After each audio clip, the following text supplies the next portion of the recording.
What if I told you there's actually a worst age to start investing, and most people don't even realize they're already walking straight into it? On the other hand, the best age might surprise you too. It's not just about being young. Today, we'll break this down with real numbers, stories, and lessons you won't forget. Most people delay investing because they think, I'll wait until I make more money. But here's the trap. Waiting just a few years can cost you hundreds of thousands of dollars in the long run. Imagine two friends. Alex starts investing at 22, while Sam waits until 32. Both invest the same amount every month, let's say $500. By retirement at 65, Alex has over $1.2 million, while Sam has just $600,000, half as much. Why? Because Alex gave time for compounding to do its magic. So when people say, I'll wait until I'm older, they're actually choosing the worst possible age without realizing it. The worst age isn't just about numbers, it's about psychology. In your 30s and 40s, life gets expensive. Mortgage, kids, car payments, lifestyle upgrades. It feels like you don't have money to invest, but that's exactly when you need it most. People in their 30s often think, I'll catch up later, but later usually never comes. And by the time they hit their 50s, the pressure skyrockets.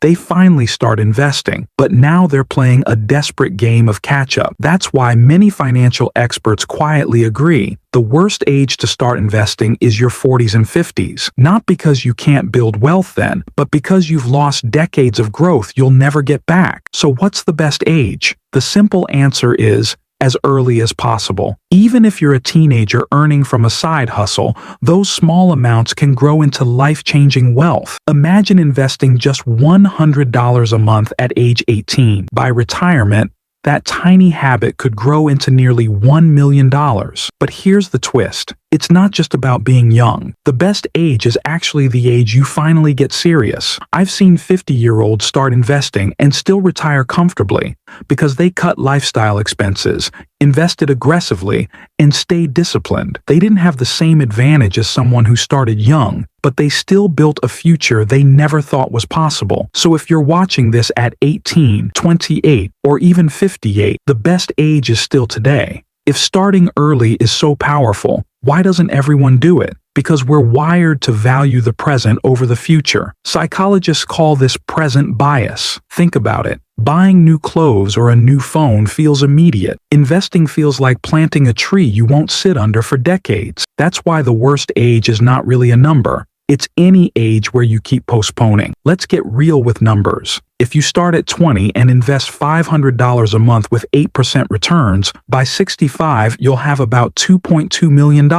Start at 30, that drops to about $1 million. Start at 40, just $450,000. Here's the shocking part. The 20-year-old invests a total of only $270,000 over their lifetime, but ends up with millions. The 40-year-old invests nearly the same, but gets less than a quarter of the result. That's the brutal but motivating truth of compounding. Picture yourself 30 years from now. Do you want to be the person saying, I wish I started earlier? Or the person saying, I'm so glad I did? Your future self is watching you right now. They don't want excuses. They want action. Even if you start small, $5, $50, or $500, the habit is more important than the amount, because habits compound just like money does. So, what should you actually do? Start small. Even if it's $50 a month, consistency beats perfection. Automate it. Set up automatic transfers so you don't rely on willpower. Choose simplicity. Index funds or ETFs are perfect for beginners. Don't overcomplicate. Increase with income. As you earn more, scale up your contributions. This way,